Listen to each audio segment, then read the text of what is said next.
ದಯವಿಟ್ಟು ಪೊಲೀಸ್ಗೆ ಕೇಳಬೇಕು. ಪ್ರತಿ ಸಲ ನಿಮ್ಮ ಕಡೆಯಿಂದ ಹೇಳ್ತೀನಿ, ಪ್ರತಿ ವರ್ಷ ನಮ್ಮ ಬೆಂಗಳೂರು ನಗರದಲ್ಲಿ ನವವರ್ಷ ಆಚರಣೆಗಾಗಿ 30 ಜನರು ಸೇರ್ತಾರೆ. ಅದು ಸುಮಾರು ಜಾಗಗಳನ್ನು ಈಗಾಗಲೇ ಗುರುತು ಮಾಡಲಾಗಿದೆ, ಅಲ್ಲಿ ಸೇರ್ತಕ್ಕಂಥ ವಿಚಾರ ಇರುತ್ತೆ. ಏನು ಮಾಡಬೇಕು ಅಂತ ಅದಕ್ಕೆ ವಿಸ್ತೃತವಾಗಿ ನಮ್ಮ ಪೊಲೀಸ್ ಆಯುಕ್ತರು ಗೈಡ್ಲೈನ್ಸ್ ಇಶ್ಯೂ ಮಾಡ್ತಾರೆ, ರಿಸ್ಟ್ರಿಕ್ಷನು ಆಗ್ತಾರೆ. ಆನ್ ದ ಮೂವ್ಮೆಂಟ್, ವೆಹಿಕಲ್ ಮೂವ್ಮೆಂಟಲ್ಲಿ ಇರಬೇಕು, ಜನರು ಎಷ್ಟು ಗಂಟೆಯಿಂದ ಎಷ್ಟು ಗಂಟೆಗೆ ಇರಬೇಕು, ಇತ್ಯಾದಿ ಇತ್ಯಾದಿ. ಆ ವಿಚಾರದಲ್ಲಿ ನಮಗೆ 3 ವಿಚಾರಗಳು ಬರುತ್ತವೆ. ನಂಬರ್ 1, ಲೈಟ್ದು ವ್ಯವಸ್ಥೆ ಸರಿ ಇರಬೇಕು. ನಂಬರ್ 2, ಕಸ ಇತ್ಯಾದಿಗಾಗಿ, ಬಿಕಾಸ್ ರಾತ್ರಿಯಲ್ಲಿ ಸಿಕ್ಕಾಪಟ್ಟೆ ಆಗಿ ಎಲ್ಲೋ ಕಸ ರೋಡ್ ಮೇಲೆ ಬೀಳ್ತಾ ಇರುತ್ತೆ, ಅದನ್ನು ಸೇರಿಕೊಂಡು ಬೇಗ ಡಿಸ್ಪೋಸ್ ಮಾಡೋದು ವಿಚಾರ. 3ನೇದಾಗಿ ಫಸ್ಟ್ ಏಡ್ ಕೊಡೋದು ವಿಚಾರ. ಇದರಲ್ಲಿ ನಮ್ಮದು ಬೇರೆ ಬೇರೆ ಪಾಯಿಂಟ್ಸ್ಗಳಲ್ಲಿ ಅವರು ಹೇಳ್ತಕ್ಕಂಥ ಜಾಗಗಳಲ್ಲಿ ನಾವು ಲಾಸ್ಟ್ ಟೈಮು ಮಾಡಿದ್ದೀವಿ. ಫಸ್ಟ್ ಏಡ್ ಬೂತ್ಸ್ಗಳನ್ನು ಮಾಡಿ ಅಲ್ಲಿ ನಮ್ಮ ಡಾಕ್ಟರ್ಸ್ಗೆ ಅಪಾಯಿಂಟ್ಮೆಂಟ್ ಇರುತ್ತೆ. ಅಲ್ಲಿ ಏನಾದರೂ ತೊಂದರೆ ಆದರೆ ಫಸ್ಟ್ ಏಡ್ ಕೊಡೋದು. ಎಷ್ಟು ಪಾಯಿಂಟ್ ಮಾಡಿ ಅದು ಎಷ್ಟು ಪಾಯಿಂಟ್ ಹೇಳ್ತಾರೆ ಅಷ್ಟು ಪಾಯಿಂಟ್ ಮಾಡ್ತೀವಿ ನಾವು. ಅವರು ಎಷ್ಟು ಪಾಯಿಂಟ್ ಹೇಳಿದ್ದಾರೆ. ಲಾಸ್ಟ್ ಟೈಮು ನಾವು ಮಾಡಿದ್ದು ಫಸ್ಟ್ ಟೈಮ್ ಅವರು ಈ ವಿಚಾರ ಹೇಳಿದರು. ಅದಕ್ಕೆ ನಾವು ಕ್ಯಾಂಪ್ ಮಾಡಿಕೊಂಡು MG ರೋಡ್ನಲ್ಲಿ ಮತ್ತು ಬೇರೆ ಬೇರೆ ರೋಡ್ಗಳಲ್ಲಿ ಅವರು ಏನು ಕೇಳಿದ್ರು ಮಾಡಿದ್ದೀವಿ. ಈ ವರ್ಷವೂ ಕೂಡ ಹಾಗೆ ಮಾಡ್ತಾಯಿದ್ದೀವಿ. ಸರ್, ಈಗ MG ರೋಡು, ಬ್ರಿಗೇಡ್ ರೋಡ್ ಬಿಟ್ಟು ಉಳಿದ ಕಡೆ ಆಚರಣೆ ಮಾಡೋದಕ್ಕೆ ಪರ್ಮಿಷನ್ ತಗೋಬೇಕಾ ಸರ್ ನಿಮ್ಮ ಹತ್ರನ? ಅಲ್ಲ, ಅದು ಪೊಲೀಸ್ ಡಿಪಾರ್ಟ್ಮೆಂಟಿಂದ ಪಡೆಯಲೇಬೇಕಾಗಿರುತ್ತದೆ. ಬಿಕಾಸ್ ಪಬ್ಲಿಕ್ ಸ್ಪೇಸ್ನಲ್ಲಿ ಮಾಡಲಿಕ್ಕೆ ಹೋದರೆ ಅದು ರಾತ್ರಿ ಜನರಿಗೆ ಡಿಸ್ಟರ್ಬೆನ್ಸು ಇತ್ಯಾದಿ ಇತ್ಯಾದಿ ವಿಚಾರಗಳು ಇರುತ್ತವೆ. ಅದಕ್ಕಾಗಿ ಅದು ಬೇರೆ ಕಡೆ ಮಾಡಲಿಕ್ಕೆ ಹೋದರೆ ಸಾರ್ವಜನಿಕ ಜಾಗಕ್ಕೆ ಇದ್ದರೆ ಅದು ಪರ್ಮಿಷನ್ ಪಡೆಯಲೇಬೇಕು. ಸಪೋಸ್ ನಮ್ಮ park all are closed, will not give the permission.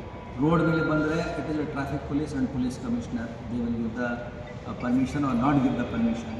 So ಹಾಗೆ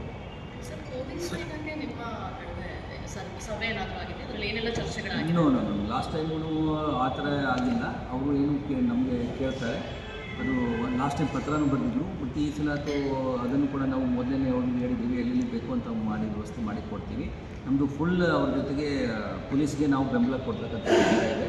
ಅವ್ರು 3 ವಿಚಾರ ನಮ್ಗೆ ಕೇಳಿರೋದ್ರಿಂದ ನಾವು ಈಸಿಯಾಗಿ ಮಾಡ್ಬೋದು. ಅದಕ್ಕೆ ದೊಡ್ಡೇನು ಸಮನ್ವಯ ಸಮಿತಿದ ಅವಶ್ಯಕತೆ ಏನಿಲ್ಲ. We are already working with the police department. ಅವರು ಹೇಳಿದಂತೆ ನಾವು ವ್ಯವಸ್ಥೆ ಮಾಡ್ಬೋದು. ಸರಿ, ಈಗ BDA ಮತ್ತು BBMP 2 ಕಡೆಯಿಂದಲೂ ಕೂಡ ಕಟ್ಟಡ ನಿರ್ಮಾಣಕ್ಕೆ ಅನುಮತಿ ಸಿಗ್ತಾ ಇಲ್ಲ ಅಂತೇಳಿ ಸಚಿವರಿಗೆ ತುಂಬ ಪತ್ರ ಬರೀತಾ ಇದ್ದಾರೆ, ದೂರು ಕೊಡ್ತಾ ಇದ್ದಾರೆ ಸರ್. 2 ಕಡೆಯಿಂದಲೂ ಸಿಗ್ತಾ ಇಲ್ಲ. ರೀಸೆಂಟಾಗಿ ತುಂಬ ಕಂಪ್ಲೇಂಟ್ ಪ್ರತಿದಿನ ಕೂಡ ದಾಖಲಾಗ್ತಾ ಇದೆ ಅಂತೆ. ಅದು ಹೇಗೆ ಸೊಲ್ಯೂಷನ್ನು, ಹೇಗೆ ಸರ್ ಅನುಮತಿ ಯಾಕೆ ಕೊಡೋದಿಲ್ವಾ ಅಂತ? ಈಗ ಏನಿದೆ ಅಂದರೆ, ಲೇಔಟ್ ಮನೆಗಳು ಕಟ್ಟಬೇಕು, ಯಾವ ಭೂಮಿ ಮೇಲೆ ಕಟ್ಟಬೇಕು. ಸಿಟಿ ಸರ್ವೆ ಆಗಿ ಆ ಟೈಮ್ಗೆ ಸಿಟಿ ಸರ್ವೆನಲ್ಲಿ ಯಾವ ಭೂಮಿಯನ್ನು ಸಿಟಿ ಸರ್ವೆಗೆ ಸೇರಿದೆ ಅಂತ ಬಂತು. ಅದರಲ್ಲಿ ಏನು ತೊಂದರೆ ಇರಲಿಲ್ಲ, ಮಾಡ್ತಾ ಬಂದಿದ್ದೀವಿ. ಆಮೇಲೆ ನಗರದ ಬೆಳವಣಿಗೆಗಾಗಿ ನಮ್ಮ BDAಯಿಂದ ಲೇಔಟ್ ಅಪ್ರೂವಲ್ ಆದರೆ ಆ ಲೇಔಟ್ ಅಪ್ರೂವಲ್ ಪ್ರಕಾರ ಖಾಸಗಿ ಆಗಲಿ BDA ಲೇಔಟ್ ಆಗಲಿ, ಖಾಸಗಿ ಲೇಔಟ್ಗೂ BDA ಅಪ್ರೂವಲ್ ಕೊಡ್ತಾಯಿದ್ರು, ಅವ್ರು ಮಾಡಬೇಕು. ಅದನ್ನು ಬಿಟ್ಟು ಕೂಡ ಜನರು ತಮ್ಮ ಕೃಷಿ ಭೂಮಿಗೆ ಕನ್ವರ್ಟ್ ಆಗಬೇಕಾದ್ರೆ ಎಲಿನೇಷನ್ ಮಾಡಿ ತದನಂತರ BDA ಹತ್ರ ಹೋಗಿ ಐದರ್ ಸಿಂಗಲ್ ಪ್ಲಾಟ್ ಮಾಡಬೇಕು ಅಥವಾ ಲೇಔಟ್ ಮಾಡಬೇಕು. ಆ ಸಿಂಗಲ್ ಪ್ಲಾಟನ್ನು ಅವರು ಮಾಡ್ತಾಯಿಲ್ಲ.